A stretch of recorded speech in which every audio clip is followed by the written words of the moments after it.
Buenas, estamos en la primera clase de filosofía del lenguaje y vamos a estudiar el origen del lenguaje, ¿no? El origen del lenguaje escrito y del lenguaje como tal.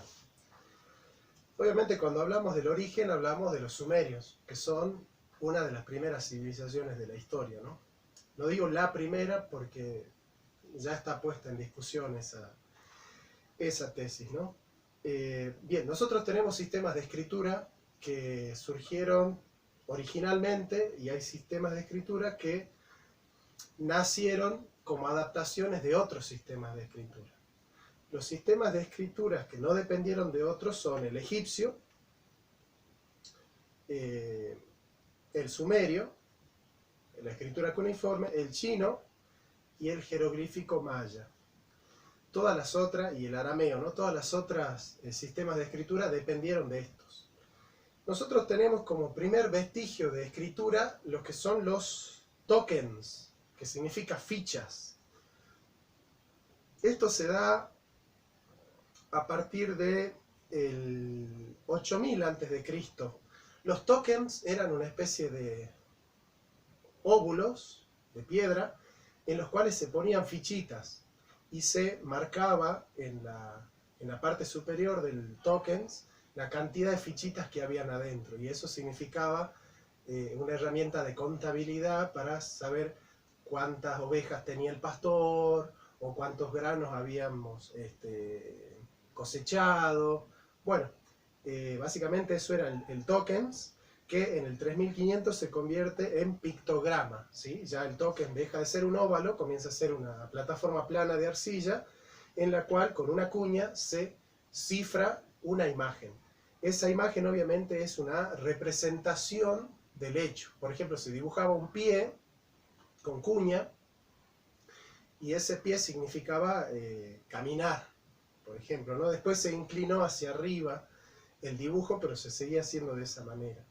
Nosotros entonces ahí tenemos pictogramas. Recuerden que picture significa imagen, ¿no? Entonces el pictograma significa dibujar la imagen que se quiere representar. Es una representación mimética, naturalista, del hecho a representar o de la cosa a representar en este caso, ¿no?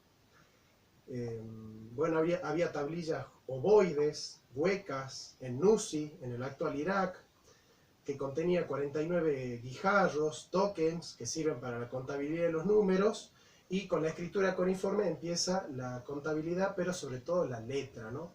Ahí tenemos el paso del pictograma, de una imagen de las cosas, a un ideograma.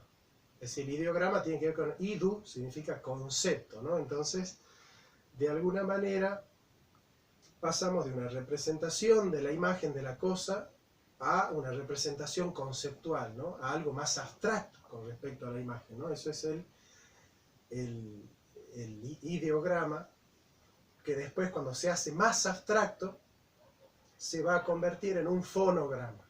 Es decir, al principio se dibuja la imagen tal cual es, luego se abstrae esa imagen y uno se queda solo con el concepto. Por ejemplo, el concepto de caminar ya no va a escribirse fielmente con respecto a lo que es un pie, y luego van a tomar los fonemas, es decir, los sonidos de las letras para articular sonidos con otros sonidos y así construir diacríticos, ¿verdad?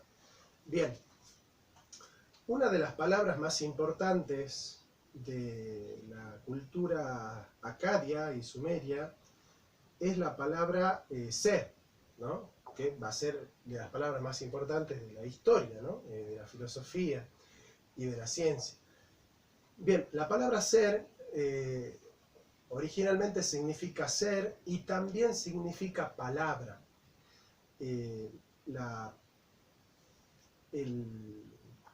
compuesto, por ejemplo, ka-me-en, significa caminar, ¿sí? Es un compuesto fonofórico, es decir, solo el sintagma me solo agrega un fonema, porque el sintagma me en el sumerio y en el acadio no tiene contenido. es decir, es totalmente indiferenciado, ¿no? Y eso es algo muy característico, no solo del sumerio y del acadio, sino también de la filosofía. Es decir, el ser no es un predicado real, no es un contenido, ¿verdad? O sea, no, el concepto de ser no le agrega contenido al concepto, no le añade contenido al concepto. Eso lo dice Kant en la crítica de razón pura, pero es fiel a lo que es, ¿no? El ser. Bien, por ejemplo,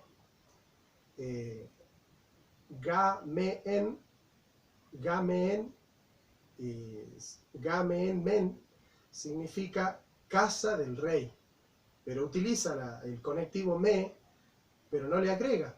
El me no le agrega ni le quita, ¿no? al concepto de casa del rey. Ga significa casa y en significa rey. Entonces, Gamen significa casa del rey, pero el me solo es un fonema, no tiene contenido. Es decir, cuando ustedes lean me en los sumerios y en los acadios, no van a leer contenidos, es solo un fonema.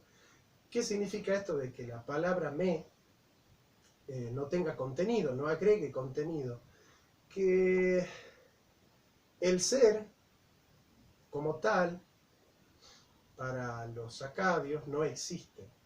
Solo existen las cosas. Este universal o este concepto abstracto que daría cuenta de la existencia de las cosas no existe como concepto. Solo existen las cosas singulares. No existe el concepto de todas las cosas en su totalidad, digamos, ¿no? En su conjunto. Esto es muy, muy curioso por lo que después va a decir Kant también, ¿no? Kant va a decir, existen las cosas materiales, no existe el conjunto de todas las cosas materiales que viene a ser el mundo. Existen los fenómenos psíquicos, no existe el conjunto de los fenómenos psíquicos que viene a ser el alma. Existe la totalidad de los fenómenos físicos y psíquicos, no existe el conjunto, el absoluto que une los fenómenos psíquicos y los fenómenos físicos dentro de la idea de Dios como absoluto, ¿no? El ideal de la razón. Esto significa existen las cosas, no la totalidad de las cosas juntas como concepto, como idea.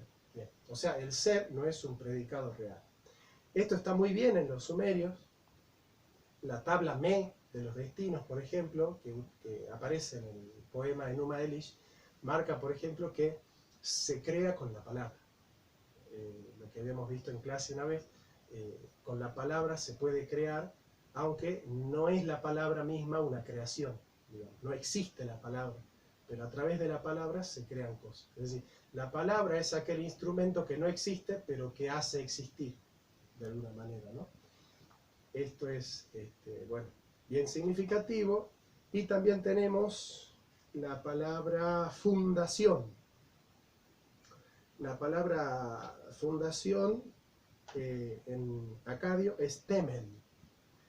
Temeion, temen significa mejilla o fundación, ¿no? Temen en sumerio y temen en acadio. Por ejemplo, te gumuru significa morada o vivienda. Curiosamente, la palabra temen va a derivar en el griego, ¿no es cierto? Esta palabra temen, que es fundación, va a derivar en el griego como temenios. Temenios, que significa bosque sagrado, témenos, que significa territorio de la corona, territorio consagrado, territorio apartado, cortado, separado, ¿no? Temno, cortar, dividir, mutilar, incluso significa matar, ¿no? Temno. El dios Terminus es el dios romano que delimita los territorios. Cuando, por ejemplo, vos te comprabas una casa, vos delimitabas o separabas la casa del vecino de la tuya a través de piedras. Esas piedras eran consagradas al dios Terminus. Acá termina mi casa y comienza la tuya, ¿no? En griego ese joros viene de joristos, de horizonte, de cortar, ¿no? Hay una familiaridad acá. Bien, temnein significa concluir, temno significa cortar, territorio cortado, apartado, pero significa matar.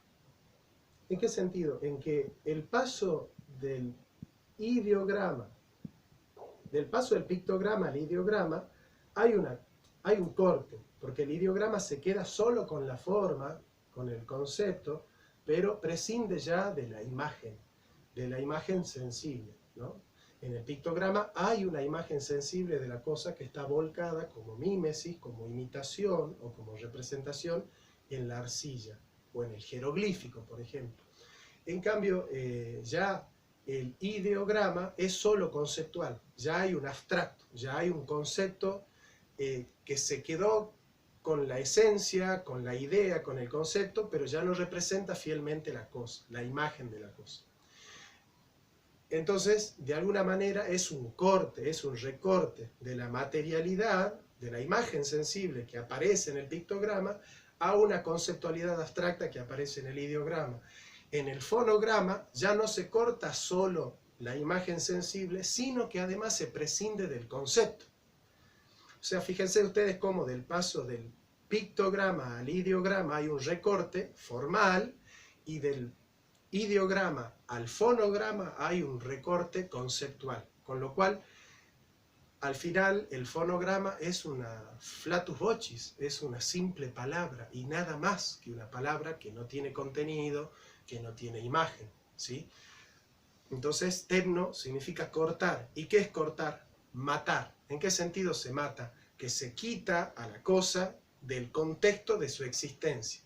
La existencia es concreta. La existencia es material, la existencia es circunscrita a una situación, a una historicidad, a una biograficidad, a una sensibilidad. Lo que hace Temno, que es temen, la fundación, justamente temen en sumerio y acadio, y temno en griego, es fundar una representación. En el caso del ideograma conceptual y en el caso del fonograma puramente gramatical, del ser de las cosas, habiendo quitado el concepto de la vida de la cosa. O sea, a la cosa viviente se le quita la vida, entre paréntesis, para poder conceptualizarla. Por ejemplo, yo, si ustedes me describen con mis manos, con mis piernas, con mi ropa, con mi color, con mi tamaño, con mi textura, bueno, ustedes van a describir a un ser vivo. Ahora, si ustedes me conceptualizan, dicen animal, racional y político. Bien, ahí ya no está mi vida. En ese concepto ya no cabe mi singularidad. Cabemos todos, pero ¿a costa de qué se universaliza el concepto? A costa de la singularidad existencial de los fenómenos concretos. En este caso, ustedes tienen que prescindir de mi existencia concreta para poder conceptualizarme, para poder generalizar un concepto abstracto prescindiendo de la existencia concreta. Entonces, vamos a caracterizar esto, ¿no? En el pictograma hay un reflejo existencial de la imagen viviente del fenómeno de la cosa. En el ideograma ya hay una representación abstracta y conceptual que ya puede ser universalizada, por ejemplo, en un sistema de escritura, y en el fonograma hay una universalización sin contenido. Es una universalización que no tiene ni existencia concreta, ni sensibilidad, ni imagen, ni movimiento, ni historicidad, ni representación conceptual. Es una representación puramente arbitraria o puramente funcional, utilitaria a los fines de articular un sistema gráfico, un sistema de escritura, pero que prescinde de la conceptualidad. Esto ya lo vamos a trabajar mucho, pero quiero que quede claro esto entonces, ¿no? Temen, por ejemplo, temen, que es fundación, es fundar la universalidad prescindiendo de la particularidad. Por eso es el territorio de una corona, es un territorio apartado, es un territorio cortado. ¿Qué significa cortado? Arrancado de la situación concreta del pueblo, cortado, separado de la cotidianidad, de la vivencia del pueblo acadio o sumerio, consagrándolo a una misión abstracta, espiritual, inmaterial, que prescinde de alguna manera de las vivencias del pueblo. Bueno, así como el Temen es el territorio consagrado a una vivencia cortada de la singularidad y de la peculiaridad de la situación concreta, la fundación de un concepto es paralela a esta prescindibilidad que tiene el templo de las coyunturas sociales, económicas y políticas, digamos, del pueblo. Prescinde el tebno, es decir, el mutilar, el cortar del término o del concepto. El concepto prescinde de la imagen y el término prescinde del concepto. Entonces vamos viendo cómo acá hay una especie de ir ganando en abstracción y en universalidad, pero perdiendo en contenidos. Bueno, eso lo habrán visto ustedes en lógica, que los conceptos tienen dos propiedades, ¿no? La extensión y la comprensión. Cuando gana un concepto en extensión, es decir, en universalidad, pierde en comprensión, es decir, en contenido. Este fenómeno de ganar en extensión y perder en comprensión le vamos a llamar tebnocracia, es decir, la capacidad de ir cortando, de ir segmentando y de ir separando partes de la cosa para ir ganando en universalidad, matando la cosa dentro de su vivencia concreta. Bueno, esta es la lección que queremos transmitir como una filosofía del lenguaje en los sumerios. Muchas gracias y volvemos enseguida.